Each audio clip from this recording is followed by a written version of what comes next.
I get asked very often, how is the market, right?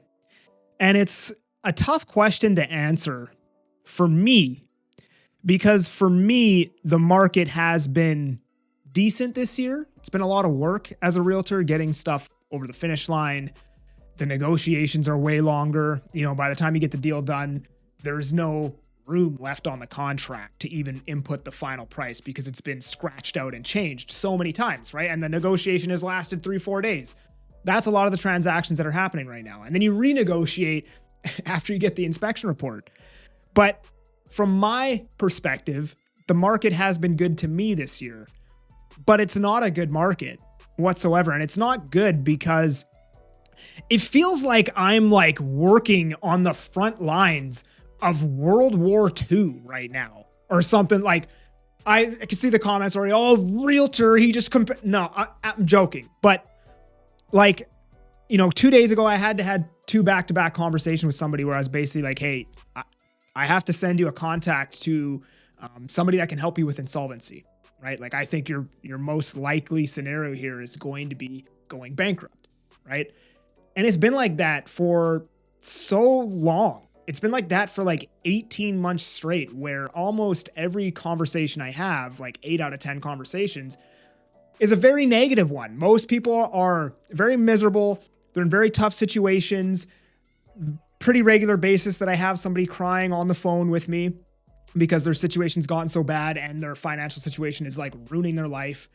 And so overall, from a transaction standpoint, it's been okay for me. But from an emotional standpoint, the market has definitely taken a toll, at least on me. And when I talk to a lot of other realtors, they're kind of in the same boat. But today, we're going to talk about the stats that aren't often talked about, stats outside of what the Fraser Valley or the GVRD will provide to me. And we're going to start with the sold price to assessed ratio. This is the price homes are selling at in relation to the July 2024 assessment valuation. And as you can see, in August of last year, homes were slightly above that assessment ratio. They dipped down, which is typical during the winter months, came back up above it in January. January was a really good month. And then February sucked, and it just got worse and worse and worse. And we went from over 100% of the assessment value at the beginning of the year down to 95% in August. And by the way, look at the month over month decline, right? 96.4%. And then a month later, it went down 1.3% to 95.1%. And currently right now in September, we are pacing for 94.5%. And if I had to guess, it's probably going to end the month lower than what it is right now. Now, if we look at the sold prices per month, this is, I guess it's average price. So it's kind of hard to tell what's going on here.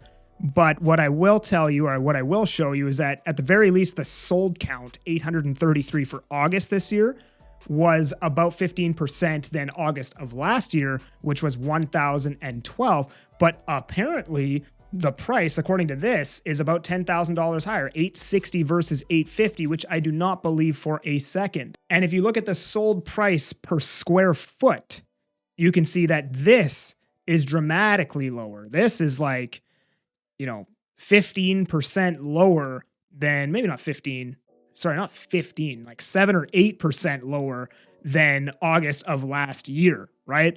And the thing with average price or median price is luxury homes selling could very well distort the median or average quite a bit and drag it up quite a bit, right? So if you look at the sold price per square foot, it could be distorted by luxury, but I think it's unlikely that that would happen because this is a trend. So it's not just, recording the sales in that month. You can see it's been, pretty consistently trending down over the last year. Now you could have it where there's more luxury homes selling this year in comparison to last year, and luxury homes are typically bigger, therefore have a lower price per square foot. And that would register as the price per square foot dropping. But again, there's a trend here, right? So the prices to me are dropping. Now, here is a good chart that I want to show you guys. This is the months of inventory. I'm actually going to take it back 3 years just to show you guys what's been happening. So above this yellow line is a buyer's market. And then below this green line is a seller's market. And the red bar is detached, the blue bar is apartments, and the purple is townhomes. Look at detached homes. Detached homes have been in a buyer's market pretty much since July of 2024. And what you'll notice is only in the last 2 months now, you're seeing condos go above this yellow line and into a buyer's market. So detached homes have been leading the correction. They are the hardest product to sell. They have come down the most in price. And for that exact same reason, if I were going to get into the market today, my first choice would be a detached home, right? If they started the correction, if they're leading the correction, I think it would make sense that they also lead the recovery. And they've been in a buyer's market for, what is this, over a year and 2 months, whereas you still don't have townhomes in buyer's market territory, but now you're just starting to see condos enter that territory. And how long are condos going to be in a buyer's market territory? I don't know. Are they going to be in a buyer's market territory for 14 months like detached?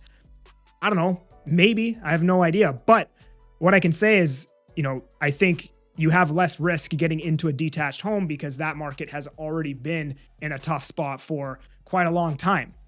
And it's seen the biggest reduction in price.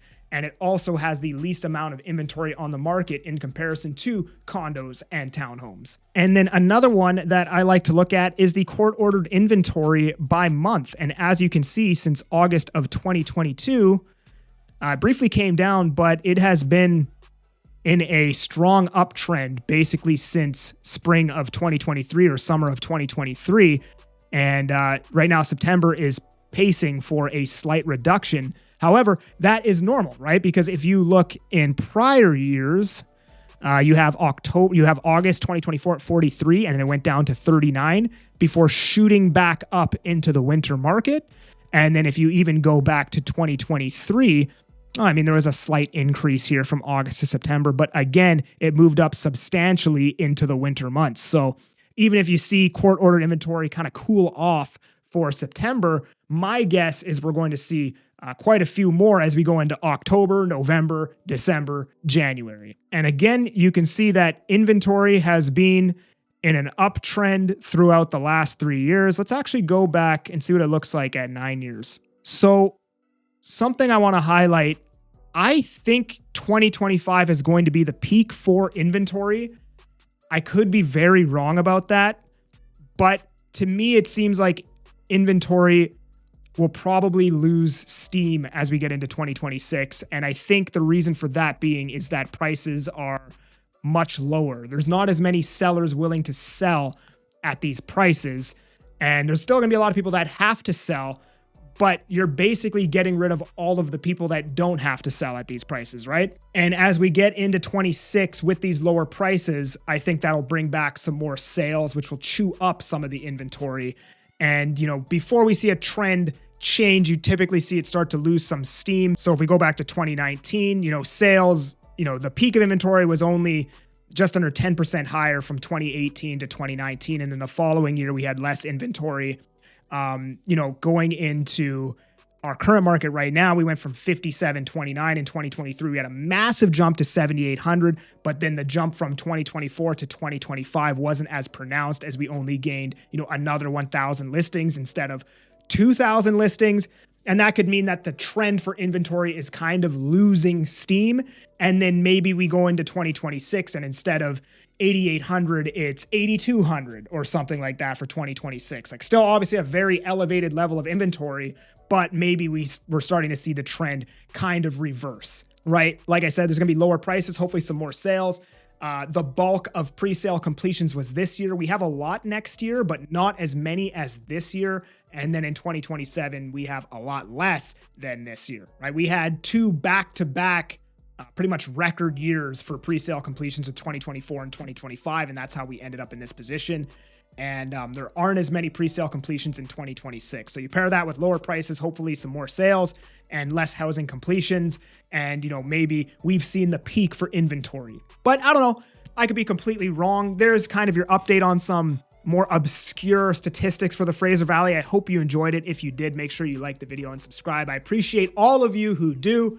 And if you want to chat with me about buying or selling in the Fraser Valley, link down in the description. Otherwise, I'm that Agent Kelly. I'm making moves to move you. Peace.